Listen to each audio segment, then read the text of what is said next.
So you have many interactions. You have obviously people, animals, plants, and then within plants you have trees, shrubs, crops, right, and wild species. So it's a very complex landscape. So we try to address many of the issues and interactions here. But here today, I'm not going to talk about all these. It's impossible. So I will just talk to you about some of the practices that we do in terms of crop and livestock and trees and shrubs interaction. So we're not talking about social interactions here. Sorry about that. Okay, I'm trying to go to the next.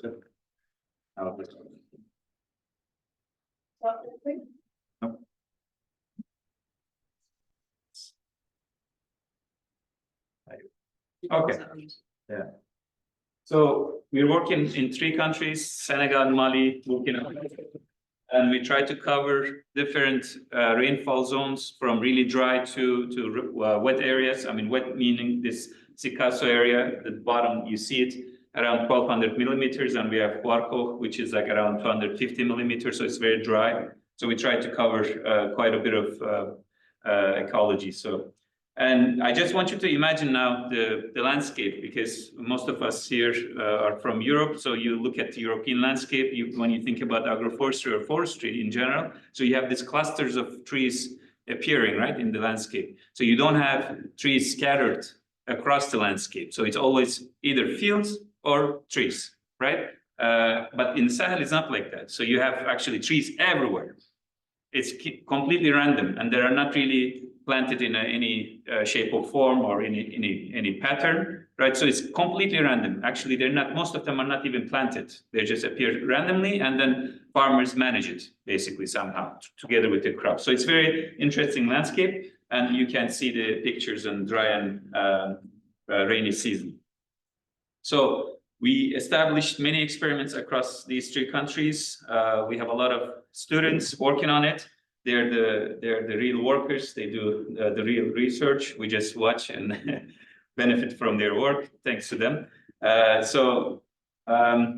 Main questions for this presentation again. So how does density of shrub trees affect crop growth and soil health? Which trees and shrub species and management technique is best for crop and growth and soil fertility? And I will talk about a little bit animal health also and productivity, and what are the rates of decomposition.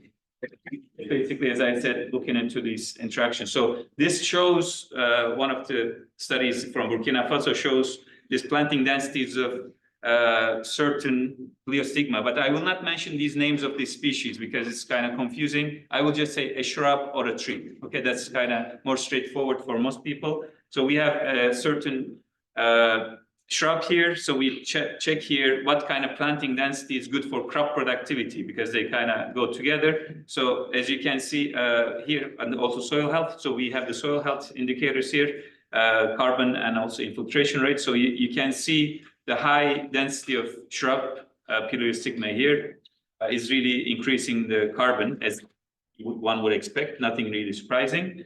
But this is surprising in that context, in a way that many people think that it's impossible to actually increase soil organic matter in this environment, because soils are not really soils there anymore. They're basically sand, pure sand. You can actually take it in your hand and it just flows from your hand, just like that.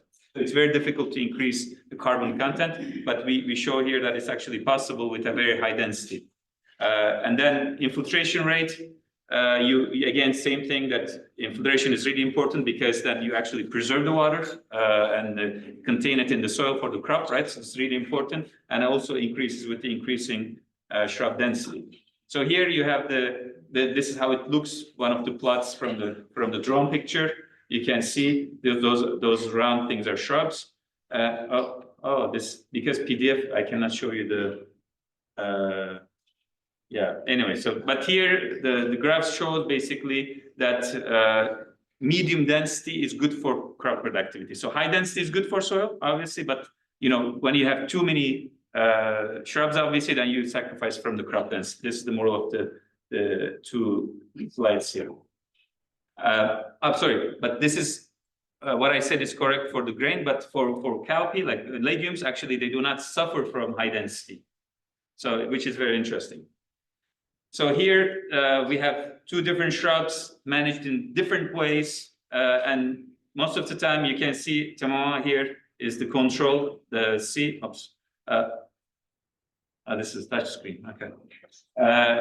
So you can see most of the time. I'm not going to get into detail, but doesn't matter how you manage the shrubs, mulching, or different types of pruning, usually benefits crop productivity. You can see it in the picture. You can see poor sorghum growth in the areas where there's no shrub, and whenever they're associated with shrub, there's good sorghum growth. So this is how it looks when you kind of cut and carry, because there are different ways of doing this.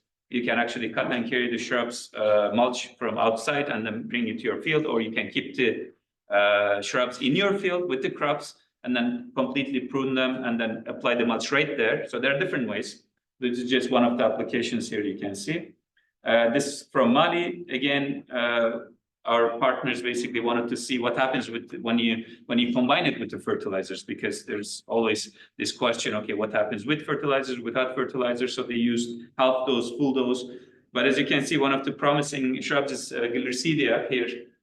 You can see it performs almost as good as the full fertilizer dose, which is almost impossible for any farmer to apply, actually. No farmer will apply full fertilizer dose. They apply not even half. We tested here half, but they apply like maybe 10 or 20% of recommended fertilizer dose. So based on these results, different shrubs really enhance the crop productivity and also soil health parameters, like here, bulk density. It reduces bulk density. They reduce bulk density, and also porosity is increased, so which is all positive. And here we're looking at, again, densities of shrubs. And these studies are conducted across farmers' fields, so it's not only one station we're talking about.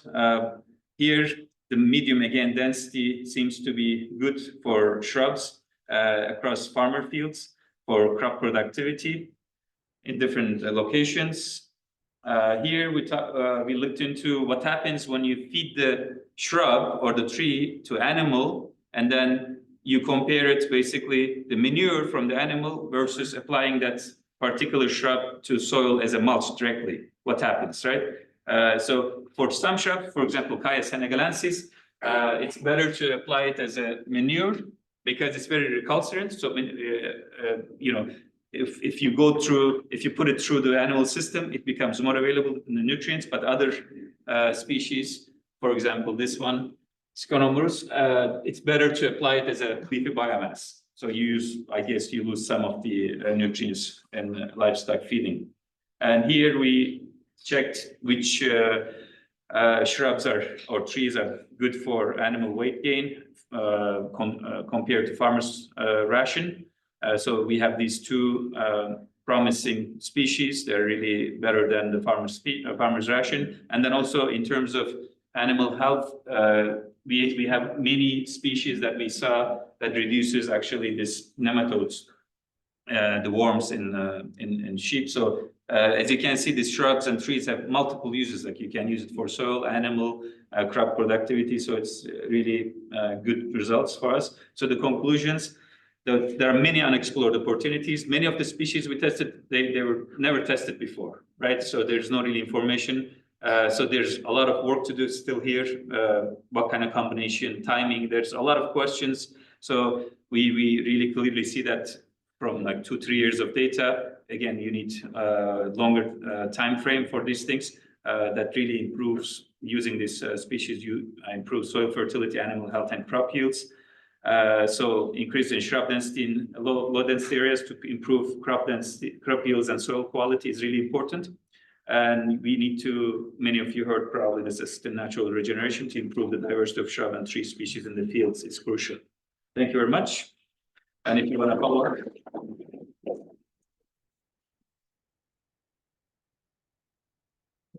Yeah, time was good. Thank you for the excellent presentation. We have time for some questions. Yes, over there. Thank you. Please speak up and close to the microphone. You hear me? Yes. Okay. Thanks. Very, very interesting research.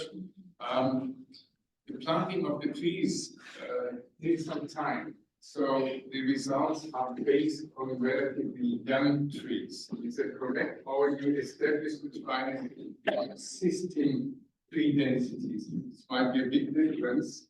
Have mature trees versus young trees, but it's challenging in 5-year research period. Yeah, no, this you're completely right. So these results are always coming from fields where trees existed or shrubs existed already.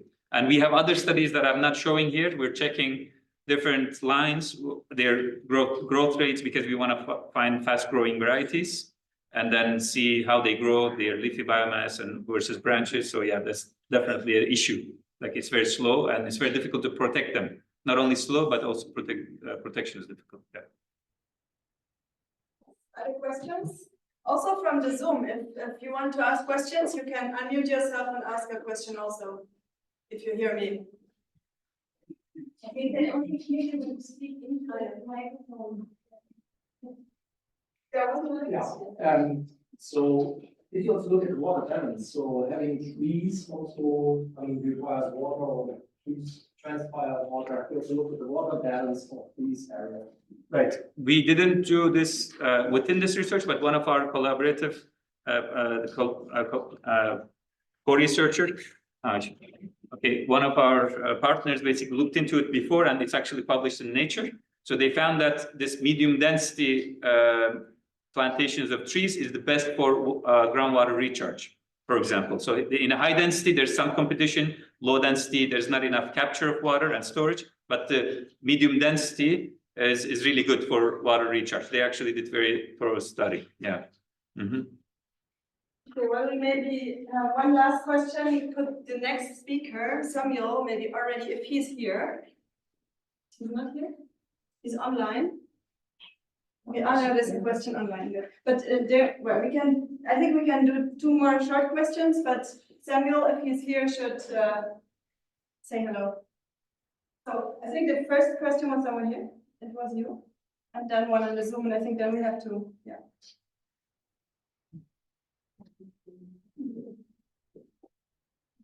Thank you for the presentation. Just curious, farmers experiencing interest if you have regarding the use of leafy biomass, whether it's with animals or as mulch, and that's direct necessarily benefit farmers. So you're asking which one is they're more interested in, animals or soil, basically?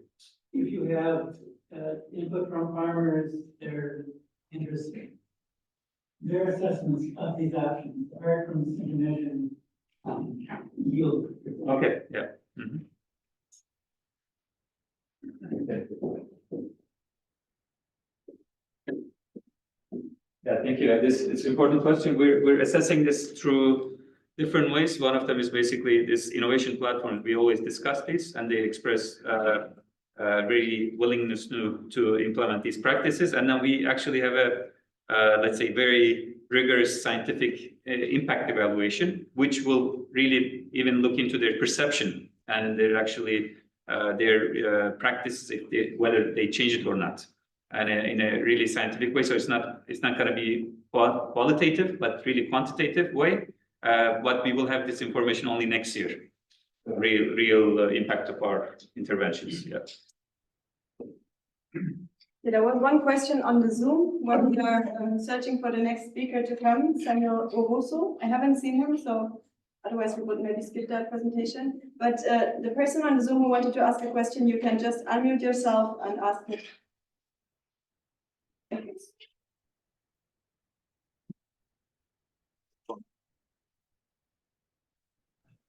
Okay, that doesn't seem to be the case. Thank you very much. Speak up, please. Thank you very much. I wanted to know the amount of organic matter that this system brings to the soil.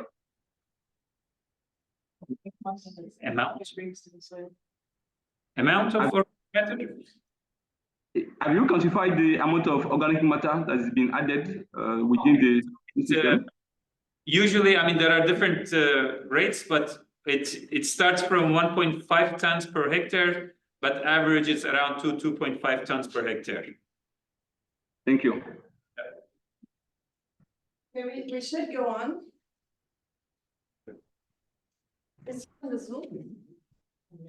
So the next presentation is adoption and impact of agroforestry and household food security among farmers in Ghana, but the presenter is not here yet. So my suggestion would be that we jump to Sinzu's presentation. Examine farmers' perception of integrating cattle rearing into cashew crop agroforestry. Can we do that? Okay, that presentation is online, so are you there? Sinzu, and are you ready to present? Would that be possible? Yes, I'm ready. Just that I've made some change on my presentation, so I don't know. Can I share my screen with you? Or do we put up the presentation? Okay, so Leon, please just share your screen so that we can see your presentation. Okay.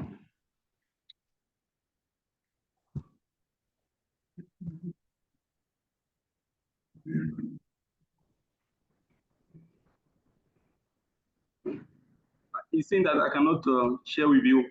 Can you allow me to share with you? Yeah, we're enabling it.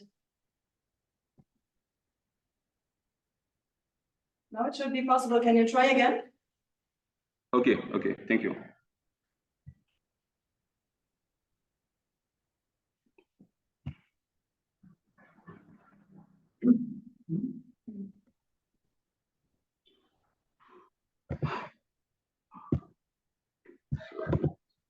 So if it doesn't work, would it be possible that we use? It works now. Thank you.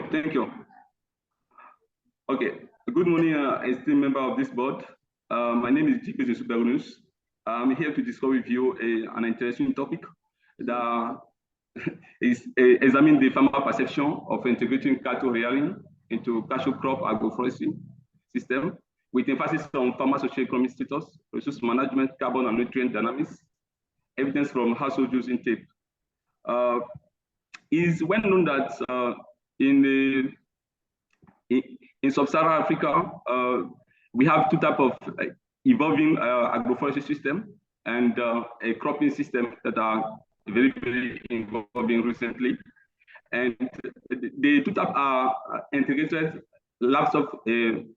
integrated crop livestock system, and the second one are integrated crop livestock forestry system.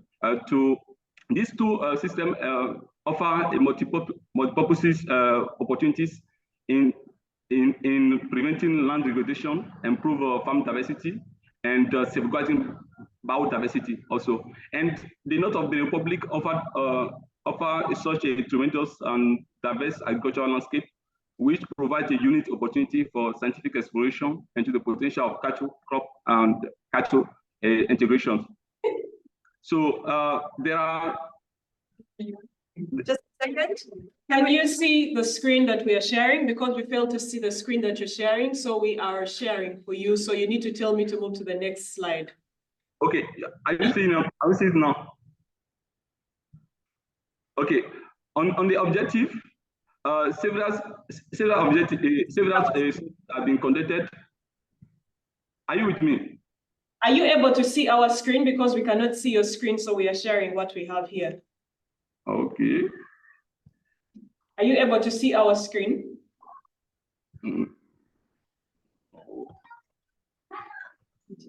Okay, maybe you just share what you have. I will comment on. Okay, I'm seeing yours.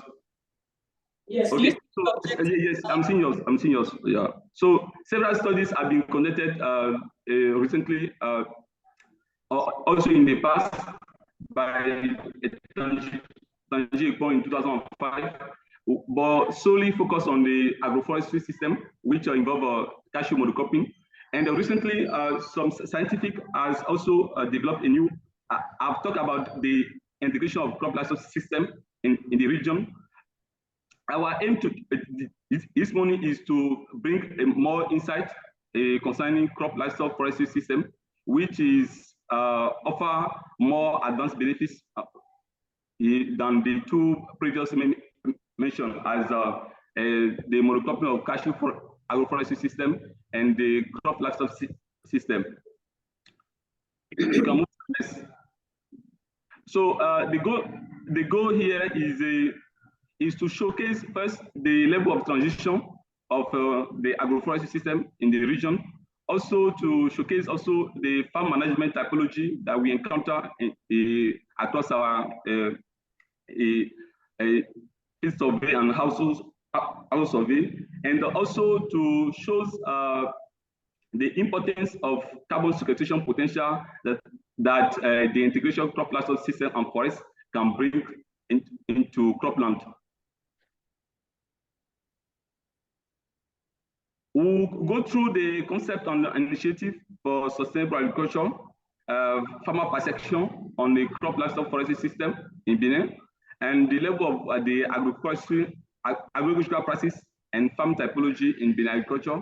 And lastly, to showcase the relationship between the integration crop livestock system and the carbon sequestration.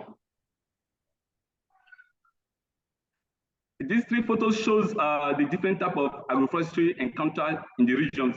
The first one shows a maize under Viteria paradoxa agroforestry system, and the second one shows maize under cashew agroforestry system, and the third one showcases the perfect example, the perfect illustration of integrated crop livestock system.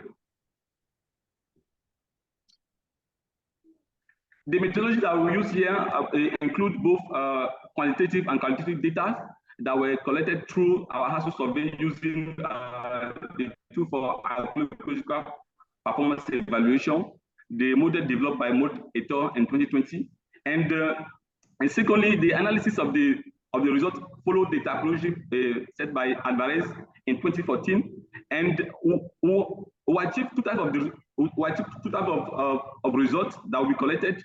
The first one is the inventory data, and the second one is the tape advanced methodology for carbon estimation.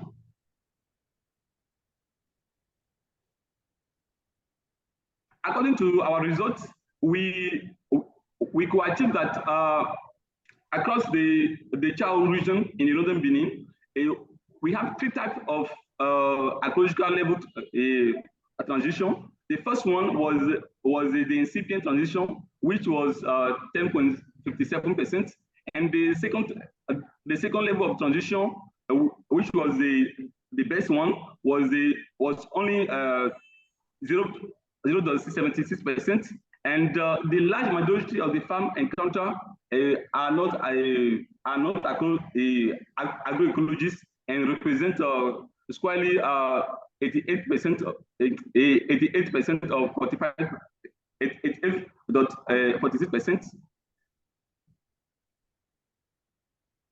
This shows a farmer perception on the integration of cashew and the cattle integration into the crop on the crop land. And here, 81% of the farmers agree that integrating cattle into the cropland is good, while 63% disagree that integrating cashew tree into cropland are not beneficial because of overshading and the rest.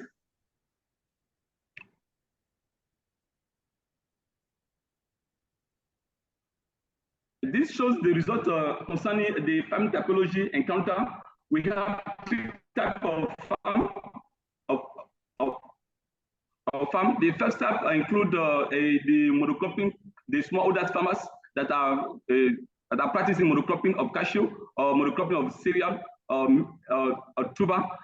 Whereas the second type is the integrated crop livestock system, which integrates cattle into their cropland.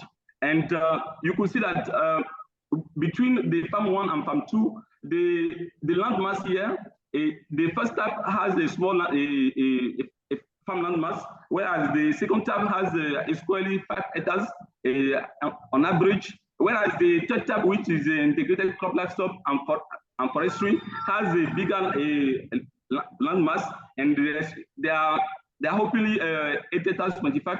And you can see that the first type does not integrate cattle, whereas the second type does not integrate trees into their cropland. Only the third type include the three type of integrate perfectly what we desire, which is crop, livestock, and forestry.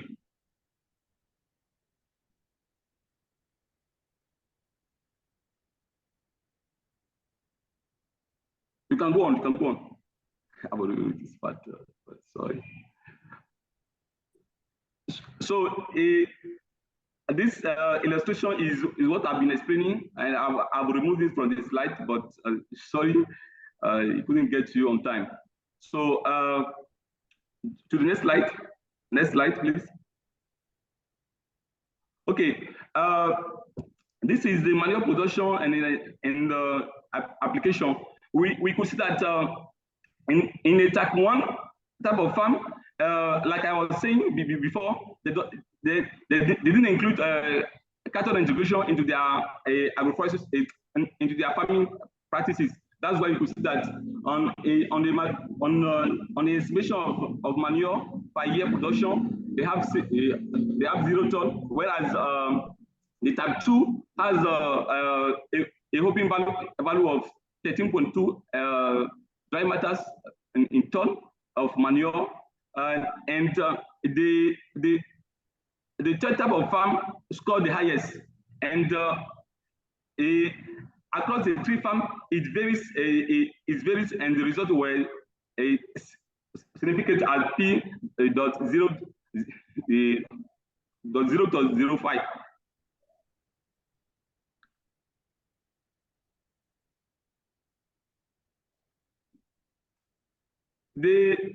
In terms of productivity, we could see that in terms of biomass,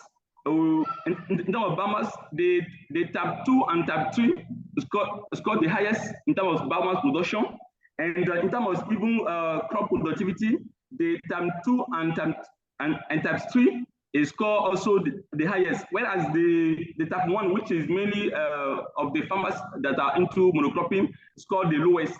So we could say here that this result shows perfectly that integrating cattle and cashew into crop in a single land give a good yield in terms of crop productivity, give a good use, a good result in terms of cropland fertilization, because we could see that the dry matters in biomass was very high in the integrated crop livestock system, and also very high in the integrated crop livestock and forestry system, whereas it scored very low in the monocropping system. In terms of carbon sequestration, there is no doubt that the system 2 and of the integrated livestock into cropland, and the integrated crop livestock system type 3 scored the highest in terms of a carbon sequestration from manure, and in terms of carbon from biomass residual. And but in the litter for production, which is mainly from the cashew biomass, the type 1, the monocropping of cashew scored the highest in type 1. But the global result shows that there are more carbon deposits. In the type 3, whereas we have the three types of integration, which is the crop, livestock, and the cashew integration. In the conclusion, we would like to say that this study perfectly shows that integrating cattle, cashew, and into cropland is the best solution for sustainable farming practices and cultivating with agroecological manners, because in both dry matters, in both carbon sequestration potentiality, we see that the type 3, those farms that are using the type 3, they achieve greater results comparing to the two later one.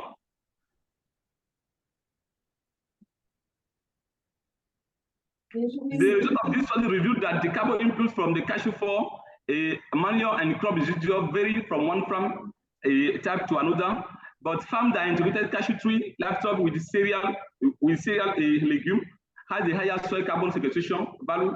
It was also found that carbon sequestration of monocropping of cashew tree is higher than cashew tree in intercropping scenario. Thank you. Thank you, Sinsu. Not here, we have a bit more time and we can ask maybe also some understanding questions, as it was a bit hard to follow because the acoustics was not so easy. Are there any questions to Sinsu now? Also on the Zoom, you can just unmute yourself and ask the question if you want. Do you have questions in the room? Yes, there's one here. So I hope we can understand each other by speaking now here. Thanks a lot for your contribution. I'm wondering whether this farmer type 1 that you have shown, that has no legumes in the system, how they can sustain actually their production system. So they are probably the poorer farmers with a very low surface. And I wonder how this farming system can be run. Have you an answer to that? Sorry, I couldn't hear clearly your questions. I don't know if somebody can repeat it for me, since the line was breaking. We cannot hear you. He says he couldn't hear the question. We cannot hear the question, so maybe repeat it or surely, and then if it doesn't work, then we will find this one. That relates to farmer type 1 that you have identified. These have a very low surface, but they do not seem to integrate any kind of legume. So how do they maintain their system? The microphone's not really working, so. Did you hear the question now? But if I hear him well, he's asking for more information on the type 1. Yes, on the legumes. If there were no legumes in the system, how did it even work? How? You mean the soil fertility, right? So if they don't use legumes in the system, how? Yeah, there must be any kind of fertilization scheme that they apply, isn't it? So how they maintain the fertility in the system without? Okay. The type 1 are the type of farming system that use synthetic fertilizer, whereas the two liter type 2 and type 3 doesn't have any input in synthetic fertilizer. Yeah, it's very hard to understand each other, and I ask you all for. Yeah. Is it possible that you open your camera that we can at least see you? But I think we would go to the next speaker, and I ask everyone for understanding because not everyone can come in person, and these are some of the difficulties that we are facing. But Let him share his email. I put it in the chat, then I'll display it. okay, so please, if you could, Sinsu, give us your email address, and then we will display it here, and people can get in contact with you directly, right? Okay. Yes. Thank you for there and giving the presentation. But I would like to replace this presentation with the updated one, please. Sorry, there's a lot of echo. We cannot really hear you. Okay, thank you. Sorry, but thanks anyway. Good. And can you please mute yourself? So now we will go on with the next presentation. YouTube, yeah, okay. Right. So maybe we can keep some of the details to the final discussion and hear the next presentation by Yang Ham. He's here. Welcome. It's about long-term economic viability of different coffee intercropping systems in the Central Highlands of Vietnam. And let's just wait for the inputs on our side. You can mute participants too, huh? No, I'm not everything. Okay, so Sinsu, can you please close your microphone? It's not him. Exactly. So, should we work without the speakers then? Let's try it again. Is it because of the microphone? Is it now? Does it work now? Okay, so then, No, thank you. Thank you for the introduction. just speak up anyway, huh? Okay, I'll try to, but sorry if my voice is a little bit weak. Okay, so hi, my name is Zhang. So I'm working with Alliance of Biodiversity International and SIAT in Vietnam. So thank you for you all here joining this session. So before I start, I want to do a quick survey. So how many of you have tried Vietnamese coffee before? Can you raise your hand if you've tried? Thank you. So I see half of the sample here. And so believe it or not, we are the second most exporter of coffee over the world as of 2024, and also the number one exporter of Robusta species. And so today I'm going to present a study that investigated the sustainability of coffee intercropping system in the Central Highland of Vietnam. So I would like to share the specific results about the cost and benefit analysis. Also, let's dive right in. Okay. So climate change, as you heard yesterday, is a big threat to agricultural production all over the world. And coffee as a cash crop is not an exception. And in addition to that, in Vietnam, the market volatilities like unstable and unpredictable price patterns also very challenging for the farmer.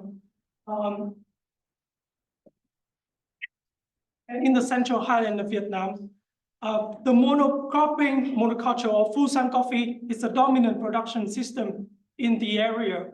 And so recently, the coffee by intercropping system have proved to be a promising way to manage the risk.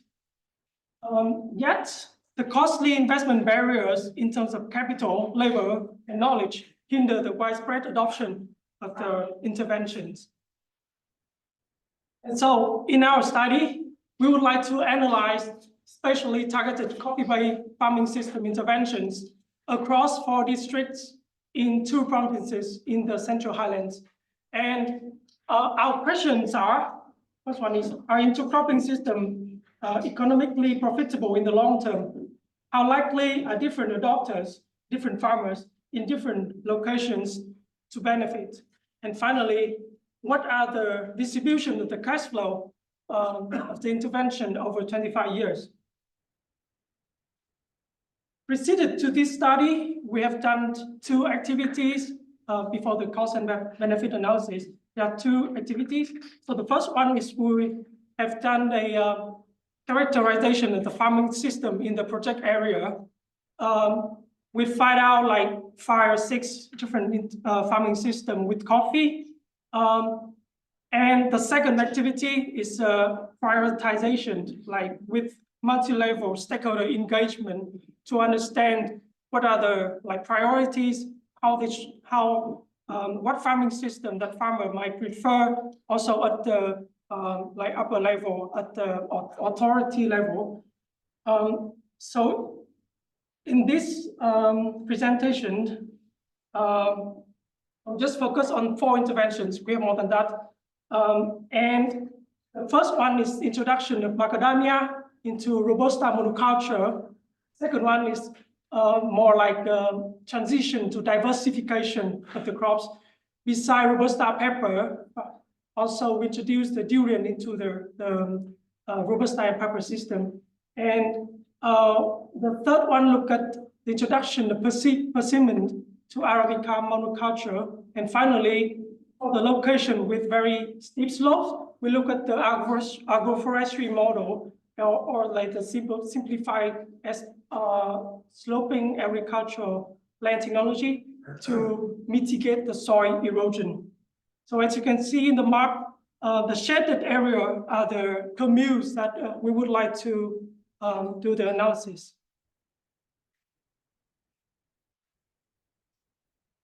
about the methods. So we use cost and benefit analysis for each intervention. So we look at the transition from, like, for example, Robusta monoculture to Robusta with macadamia. We use net present value as a measure of long-term profitability, and NPV was modeled over 25 years, which is the typical lifespan of a coffee garden. But you can see the formula of the NPV is very standard, where we have the benefit, the cost, and also the discount rate. So in addition to that, we use Monte Carlo simulation to overcome the deterministic nature of the conventional NPV analysis. We look at the distributions of the input variables instead of like one fixed variable for cost, for yields, and for price, for example. And we have two key results out of this simulation. The first one is likelihood of profitability, like whether the farming system will benefit from the current system, like have positive income. And also the likelihood of success, like if they do the transition, how likely they are to have strictly higher income than just sticking with the current system. So we did the calculation and simulations in R using the decision support package. And I think yesterday, the author, this package is developed by Luding and colleagues. And yesterday, they also had a presentation that a study that also used this package to do the simulation for cost and benefit analysis. About the data that we have, we did a household survey between August and September last year, not 2022. Sorry for the typo. That collect a sample of data on a sample of 510 coffee farm household. You can see the distribution of the farmer in the 10 communes that we are doing the study. And we collect information on farm, household, farm, the revenue and the cost, crop yields, etc. And these are the important inputs to the calculation of NPV and the simulation. And beyond this, we know that there are some limitation with the household survey, because farmer can have difficulty by recalling the information of the last production. And so we also use results of the prior stakeholder interviews with authorities to also calibrate the data that we have. Because of the time constraint, I will just present the first intervention, but you will also see the how we will go after this. For this intervention, we would like to divide into several scenarios, like according to the edges of the coffee garden at the time that we are doing the study. So the coffee in this area can have either like 15 or 20, or like very old coffee that needs to be replanted now. The coffee edge is defined by the data that we collected. So for each transition, we look at 3 scenarios of edges. Here's the results that we have. You can see on the left-hand side, this is the distributions of the NPV of Robusta monocrop and Robusta macadamia. You can see the shift towards more positive values of NPV when the farmer adopt the Robusta and macadamia system. And on average, the NPV can increase by 2.3 times. And you also see that the probability of farmer having like positive income is also increased by 20%. The area that below the negative NPV is reduced. On the right-hand side, we are showing the NPV trade-off. So it's the difference in NPV if farmer they adopt. And these figures will reflect the likelihood of success. So between 70 to 81% that farmer can have strictly higher income if they adopt the macadamia, robusta and macadamia. We also look at the impact of on the distribution of the cash flow over 25 years. You can see the blue line is the annual income if farmers stick with robusta monocrop. The green one showing the annual income from robusta and macadamia, and the red one is then our estimate of household living standard in the area based on the median household size. So you can see that the income from robusta macadamia is above the current income of the robusta monocrop, especially when the macadamia fruits start to produce. And with that, farmer can have a more sustainable, a really resilient income from coffee garden. If we look at the replanting period of the coffee, you can see that if farmers they introduce macadamia into their coffee garden earlier, when coffee can still produce, it will be more beneficial because the income from macadamia can offset the replanting cost, which is often the biggest investment for coffee farmers. At the last case, if farmer, for very old coffee garden, if they decide to also invest in macadamia and at the same time replant, if this will present a very large investment or burden, financial burden and risk to the household. And so that's the sneak peek into our first result, and here are conclusions. So through our analysis, we highlight the positive profitability of the intercropping interventions in the Central Highland. When we take into account all the uncertainties in the input variables, you see that more than 64%, this is for the all four intervention, but we're just showing the result of the first intervention. There are more than 64% of farm households can earn strictly higher income if they adopt the interventions. You see that the negative farm cash flow effects can be reduced if farmers choose to try to opt to intercrop macadamia earlier within the coffee life cycle.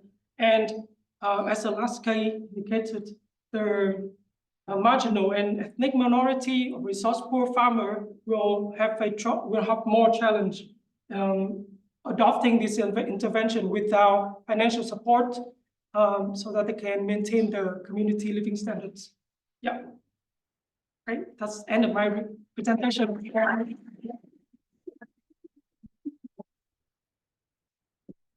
Right, thank you, Sam. Very interesting. I have a question. I saw that the crops that for rediversification you're talking about are all food crops. Are they also using some others, maybe for shade or biomass, or did you just look at those, or are those really the only ones that farmers use? Thank you for your questions. Yeah, as I said before this study, we did a prioritization activity with different levels. And so farmers were also part of the stakeholders that we interviewed. So these crops actually they are food crops, macadamia, durian, they are food crops, but they are in very very high need of the farmers, and also encouraged by the authorities to adopt this, introduce this into the current system. Macadamia is a multi-purpose tree crop. So also acts like a shade, right? And also durian also is originally is from the forest, but not the pepper. The pepper is often the cash crop that grown coffee.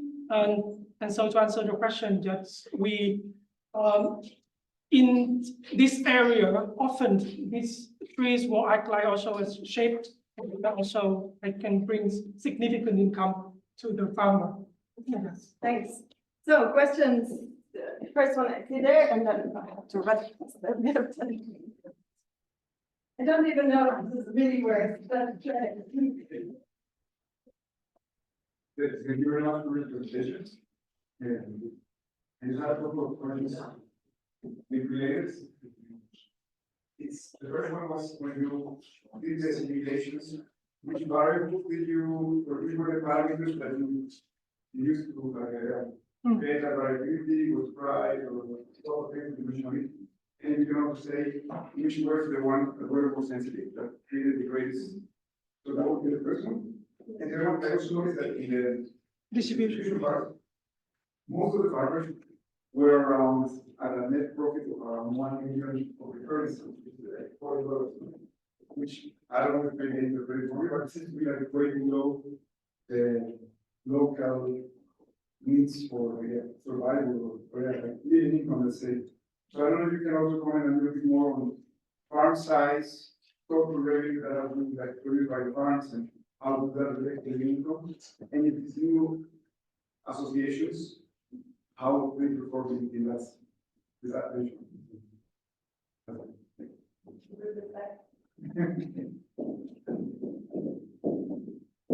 So, two complex questions. So for your first question, so the parameters that we used to simulate the NPV results, right? I can show you a very long table of all the parameters that we used as input into the like to benefit and to cost. So as I said in the method, the cost and benefit analysis is like our backbone, right? So we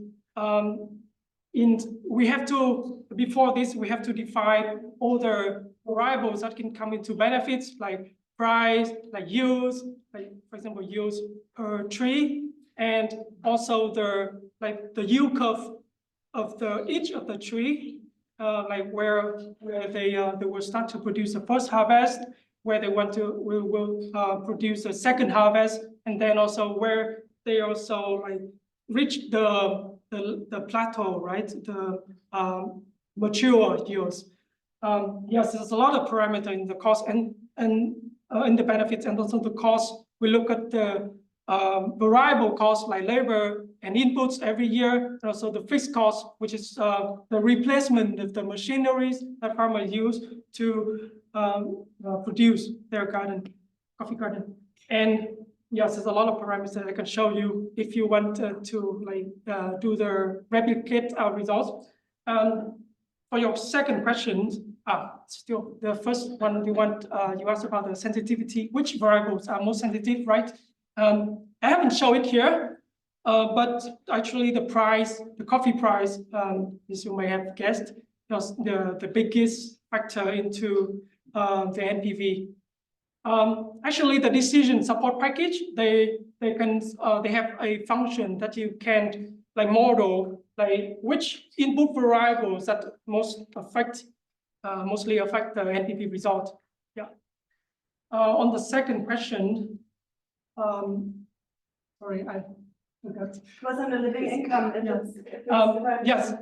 The NPV is per hectare. I'm showing which is per hectare, and but the normal farm side, the average farm side, the coffee farmer is also around 1 hectare. And of course, farmer might have like different like secondary livelihoods beside coffee. As the ones that have monocrop, they might have like other options to also get income. But you can see that when they adopt the fruit trees, like according to a standard guideline planting density, they will have higher income. Yes. Thank you for your questions. There were more questions. I saw many hands. So okay, first come first served. I noticed that the cash flow by macadamia monocrop always corresponds to the standard household income on the last slide with the graph. Is that by chance or is there some correlation? If you go back 2 slides.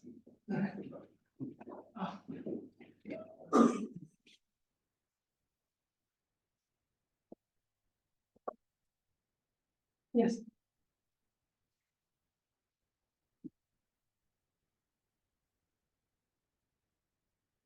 No, just please.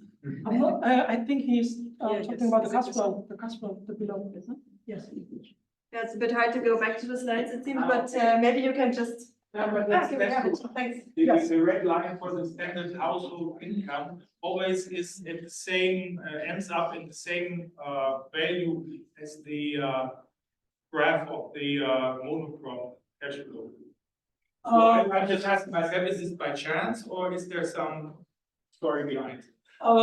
No, actually, the standard, our estimate of household living standards is, it should have been like increased over time because of the inflation, right? Okay. Yeah. But here we just do a fixed value, a benchmark, at the time that we are analyzed, but they are not correlated. They're just like our calculation estimate. Yes, but as I said before, farmer like they have other types of livelihoods besides coffee to like support their family.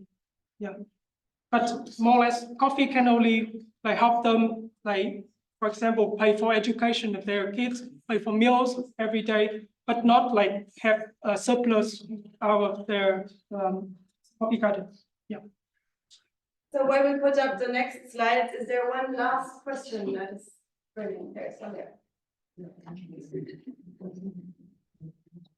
How long does it take until the macadamia tree can be harvested and how long can it be used in your crop system?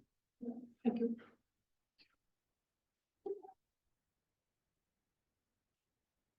Thank you for your question.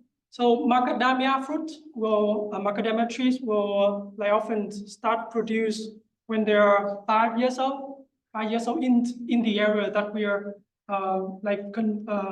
survey the farmers. And in this study, we assume that the 25 years of analysis cover like not the whole lifespan, but just the first part of the macadamia life cycle, because macadamia trees can be kept more than 25 years. So it can be older than coffee. Yeah. I've mentioned it before, but this model have a payback period of between 6 to 7 years. Yeah. Okay, thanks. Very, very interesting.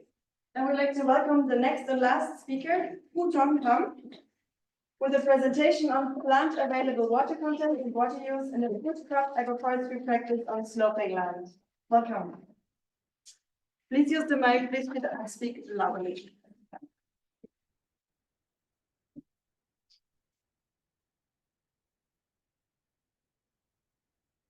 Xin chào. Hello everybody. Last week, I read a researcher posted in LinkedIn that regenerative agriculture, including agroforestry, sounds fantastic until we start discussing how to make it work. And a question from post is, what happens if a project try to expand agroforestry without sufficient knowledge and a good plan to gain the sustainability? So from that point of view, this presentation will bring you more close to the farm and look into the soil water availability and water use in an agroforestry system on sloping land.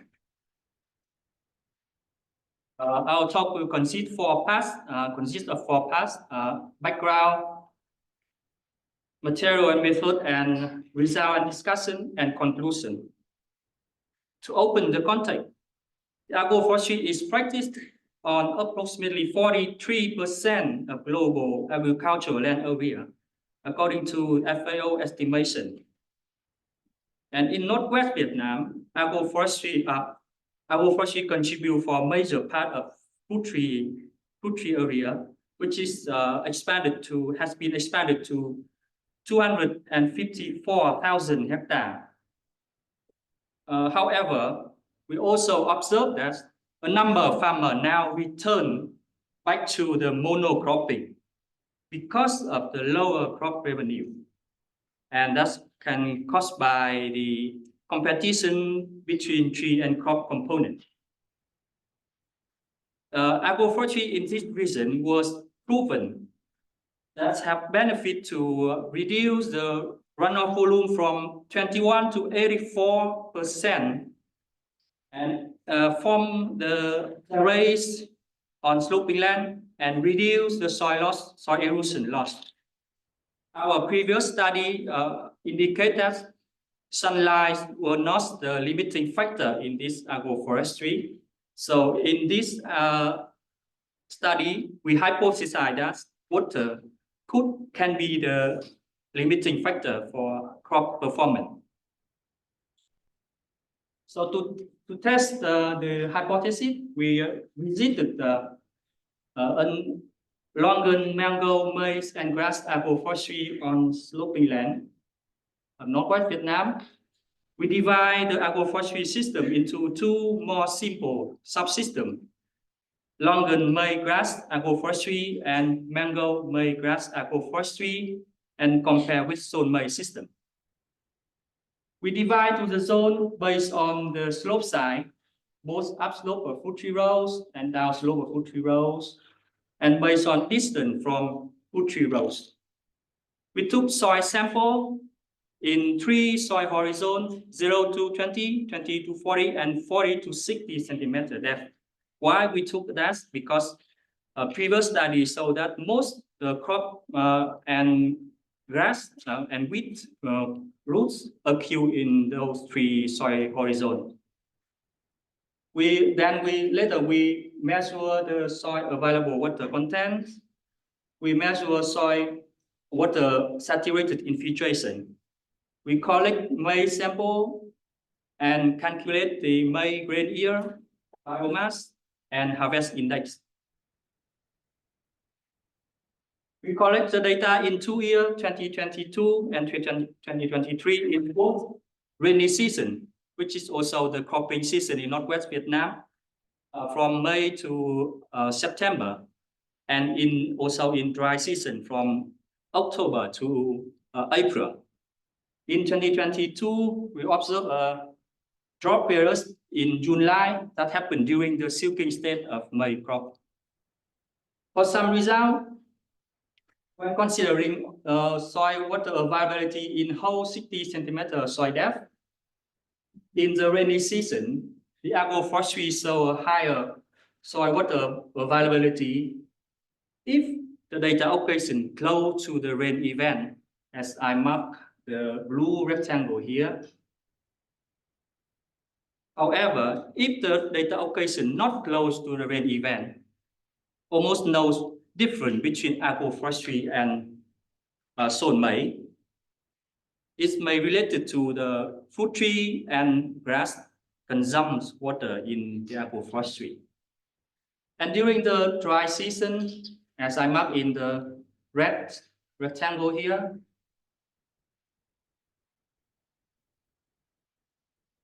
so Longan maize grass agroforestry used more water in March, and followed by zone maize. Yes, not here. Zone maize, then the mango maize grass agroforestry. In December, mango maize grass agroforestry used more water and followed by zone maize and Longan maize grass agroforestry. When consider the topsoil layer, we see the similar tendency of soil available water content to the whole 60 centimeter soil profile. But we also found the most fluctuated data of soil water availability in the topsoil, which could caused by the fruit tree, crop, also grass affect the rainfall distribution in the field. We also found some zone below the fruit tree and grass. We found some data occasion below fruit tree rows and grass have lower soil water availability. However, when testing, we do not see the significant difference.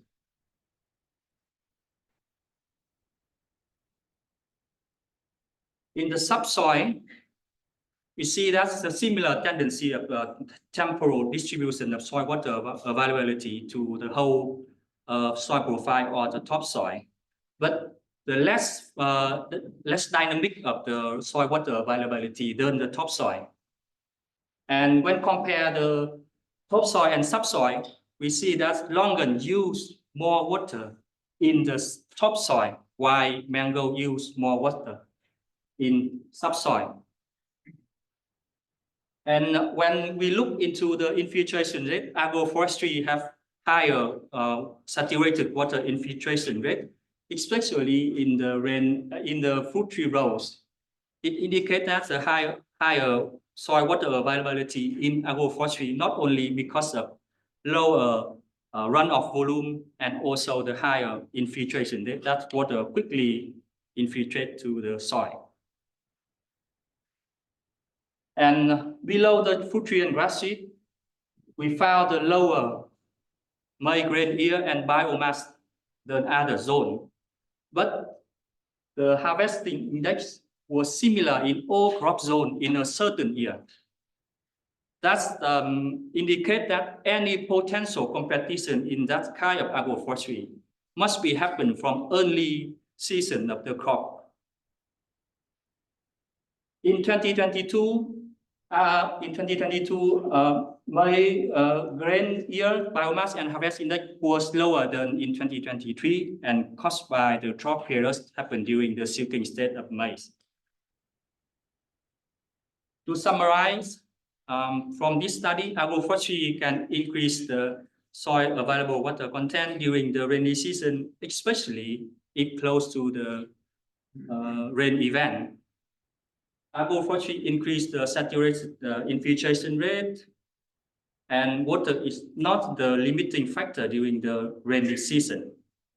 During the dry season, both two fruit tree species, longan and mango, show both negative and positive effect on the soil water availability.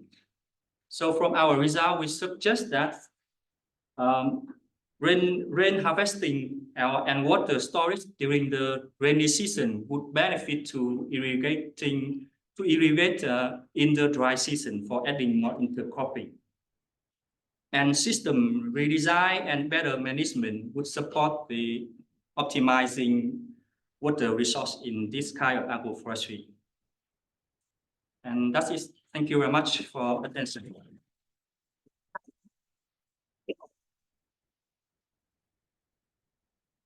Thank you, excellent. May I ask what exactly you mean by system redesign and better management? It would be so interesting to have an example of it. Yeah, thank you for your question. That's a very, very big question, you know. And we really need to combine all the other objectives of the project to answer the right. But I can give an example from here. Our result, for example, our result during the dry season, if we would like to intercrop one more, which is support the optimize the life resource. Okay. So if the cropping season during the end of the year, when mango use more water in December, we should intercrop with mango, with longan, not mango.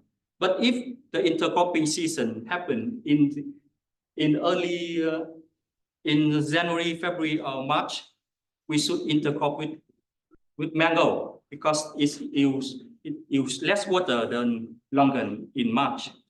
Yeah. Shall we start this time with a question from the Zoom and then the room? Yes. I see a hand. Judith, can you speak up, please? What is your question? No. Is your microphone unmuted? I think she can speak. So it doesn't work apparently, so let's take the questions from here. Yes.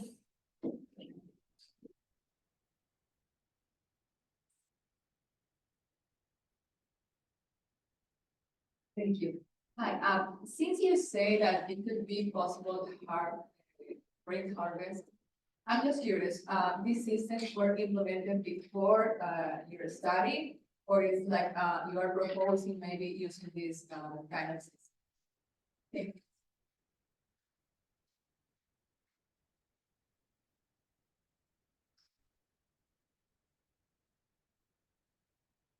Many thanks for the question. I mean, with this suggestion, we found that from the study, more water than the system needs during the rainy season. So it would be good if we can store and use for the dry season. We do not do the rain harvesting in this season. We do not test the rain harvesting in this region before. We observe a researcher in Philippines who builds the pond in the hillland area to collect the rain, to collect the runoff and to use for waterings. Actually, in this region, farmers do that technique with very small, small scale, that they can just have 1 cubic meter holes and collect the rainfall. But not used for irrigation. They use for other management like spraying fertilizer, spraying pesticide. Yeah.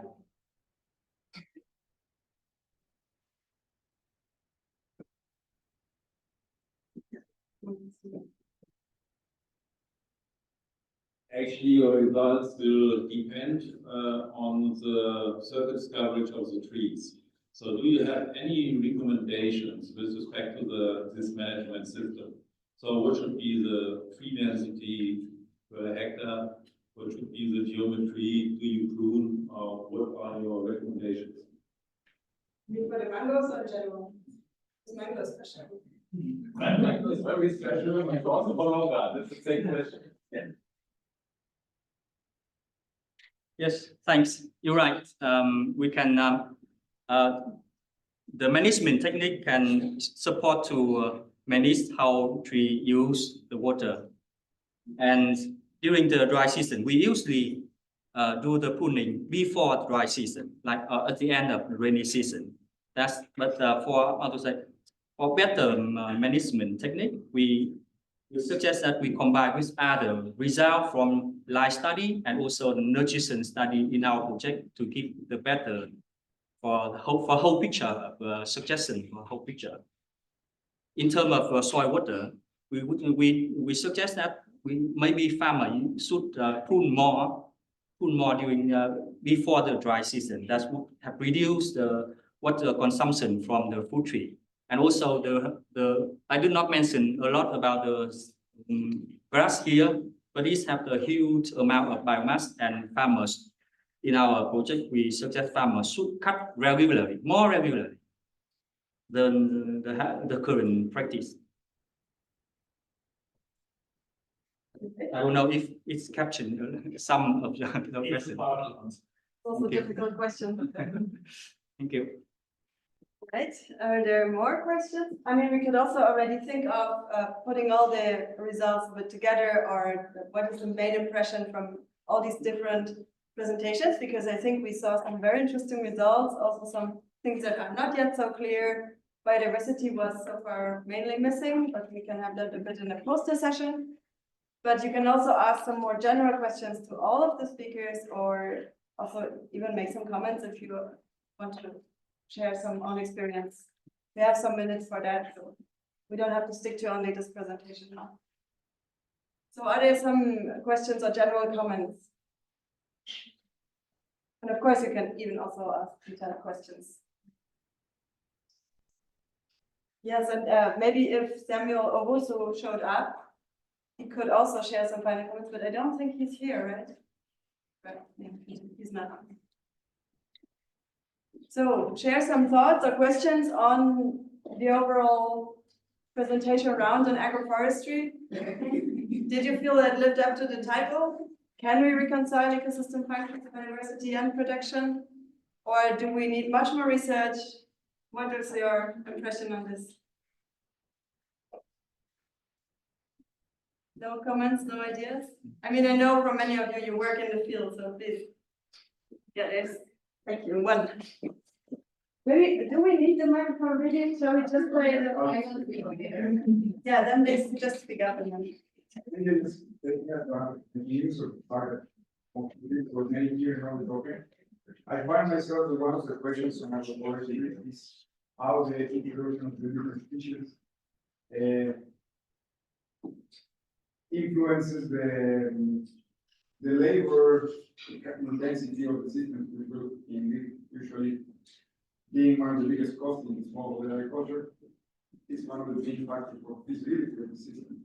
I think we don't discuss that so much. I think measurements of that are not so common. I don't know if anyone knows a little bit about it, but we see the more diverse system usually limit mechanization, which we do incorporate in less, but more labor management. So yeah, I don't know if anyone has some thoughts about it. Like I've been trying to check it, we've been trying to do some research in that sense, but it's very basic. And here the huge diversity of agroforestry systems, it's also very hard to come to like a single conclusion. But Absolutely. if someone has an experience on that, it would be great to know. Agroforestry people. Yeah, sure. Yeah, I think that the question, people online who doesn't hear it is not. So, yeah, okay, let's try. That's. I'm not sure if they hear it at all. Things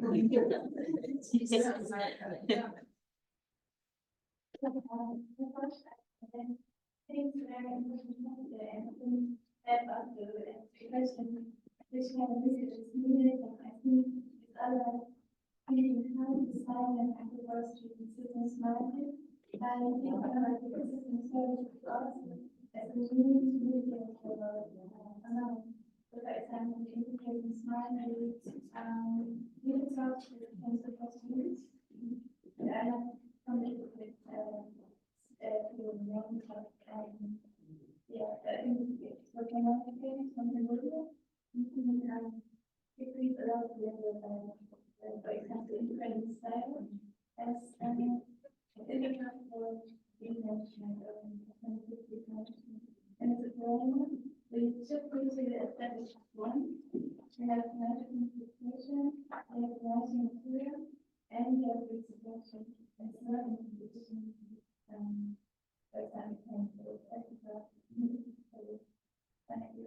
There was one comment here also. So we have the new hobby.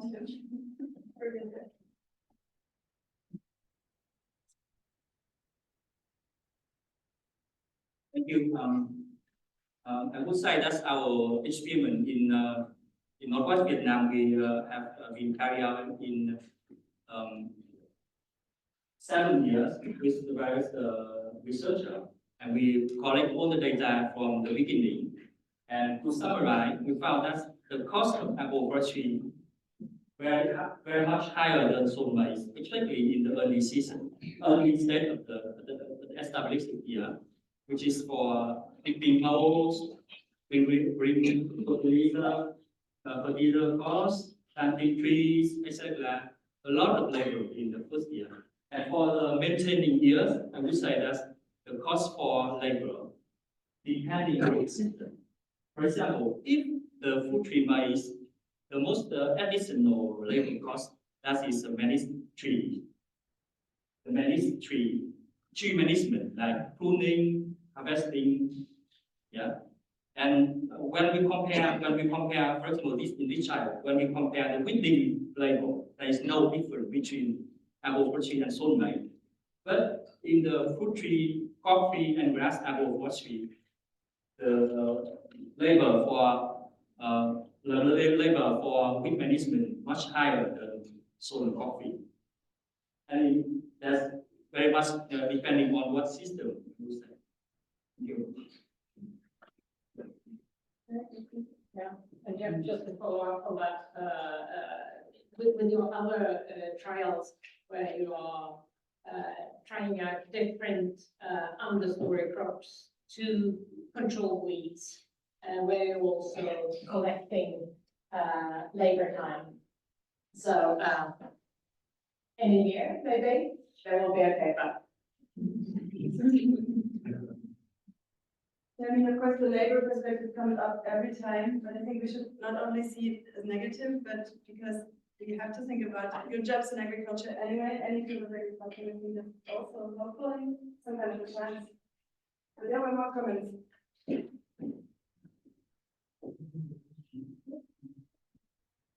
Yes, just my question to the politicians. We learned in the last presentation that agroforestry is widely spread. 43% of the area seems to have at least some agroforestry.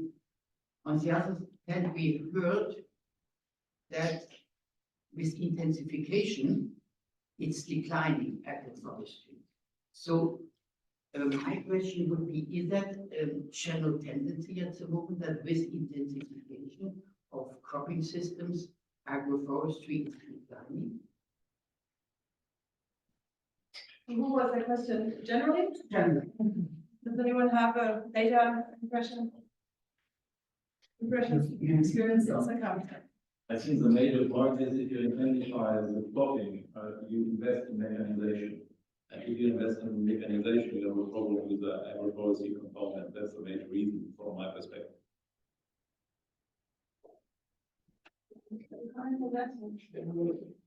I mean, we can see that there is indeed a coffee and cocoa. We can see in some countries that is indeed the case. So in Brazil, for example, I see that people convert from organic agroforestry to conventional monoculture again. So I think there is something to that, and we have to see what that means. Okay, many comments now. How do we then there, then there? Yeah, agroforestry is very different in very different context, obviously. So in the last two presentations, we saw that it's kind of tropical agroforestry, right? So you have focus on trees a lot. In Sahel, for example, I don't know if you can consider that agroforestry, but number of trees over last 50 years increased in the Sahel region, the dry region, according to the satellite imagery and analysis. So I don't know if that qualifies as increasing agroforestry or not, but number of trees increased and many people have more trees in their fields. I don't know if that means actually agroforestry, but you know, it's an interesting situation. Maybe not an intensification necessarily. No, exactly. I would say, in my opinion, it will boil down to the land equivalency ratio, because you don't necessarily need to reduce your area of trees to the arable. So what percentage are you attributing for your arable farming, and what is it that you're leaving for the trees? Right, so if you have to get that balance, then you know what you're attributing to what aspect. You can have more trees and still have more crop. It comes down to smart agriculture without necessarily doing intensification. So land equivalency ratio should come to play. There was first another. Yeah, but there was first another, so we have to be democratic here. Yeah, thank you very much. I think it was a very interesting question with these ways of intensification and monocropping versus agroforestry. And I mean, we have even only today with this little presentation, we have seen so many diverse agroforestry systems. And I think for one, what the first presenter from the Sustain Sahel showed, I mean, without trees, I don't see any real option in this in these dry areas, right? In Vietnam, of course, there are other options, but when I see these hills, and there's even then, where is the option? Where is the other option? Huh? And at the end of the day, what I think what is very important, the question is how to make it so the agroecological intensification in this way that there is enough money from it and that the people gain something from it. And honestly speaking, to have a mixed cropping system, you must be a master of very different systems, and you be a very professional mango farmer. I mean, mango is not so easy to plant, you know? And if I do it in my garden with one tree, okay, but if I want to make a business from it, and at the same time I make business from mango, from vegetables under it, and maybe some fodder grass, I need to be specialist in tree. and maybe a solar pump, there need to be a solar previewer as well. So I think modern agroforestry systems are also about different professions in either one person or as collective actions in different persons. That is, I think, also we have to go further in collective action and then having these islands in Vietnam maybe together and then one is specialized in the coffee and because we do everything every day. Some people can do very smart farmers, but some, yeah, there is a kind of specialization tendency. I think in the intensification and even in the agroecological intensification, but how, yeah, maybe it's an option. I don't know. It is one option. Maybe also not the only solution. Thank you. I think it's clear that this is not just a farm level task. It's like a task. Yeah.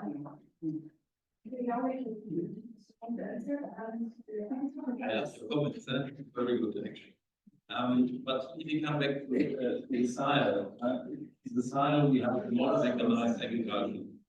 So most of what is done by hand. Look at the millet cropping that they have widespread over the soil. Everything is more or less handmade. So the second aspect is we have this increase in numbers of trees since the end of since the 90s, since we have an increasing trend in precipitation again. So we had this depression of precipitation in the 70s and 80s, and then we had a decrease of the tree cover, and from that the rainfall slowly recovered. That's one of the aspects why we have increasing tree cover now in that region, and we have this regeneration. Yeah, we are almost at the end. Is two more hands up, then we close, right?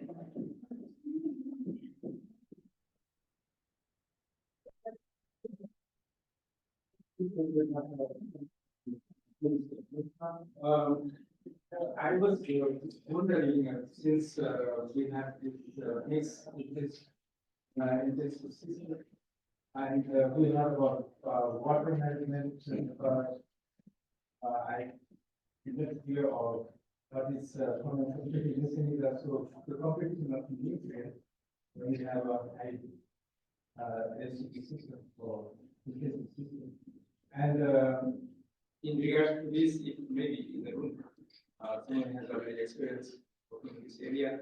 And additionally, a very short questions to the last presentations in Vietnam in your highland system. So can you also consider other crops? I mean, for the you talked about mango and maize. Can you also imagine other fruit crops in the system?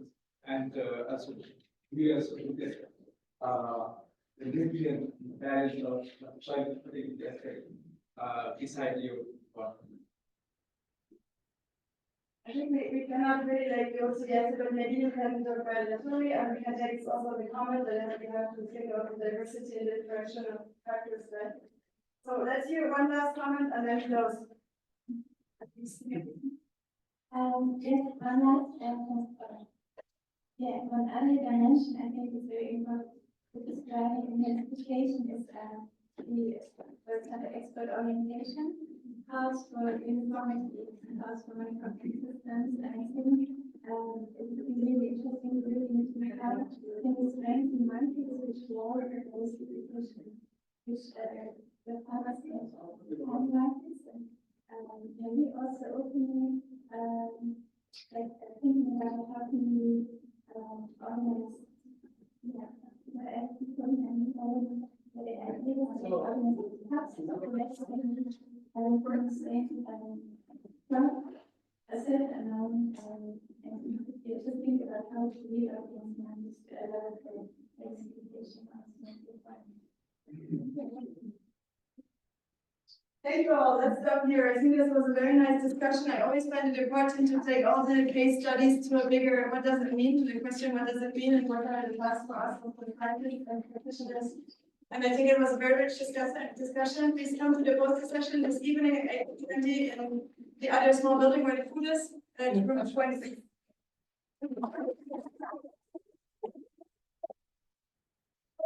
Email address if you want to have a question to the online speaker. Thanks. Thank you. Let's go and get that.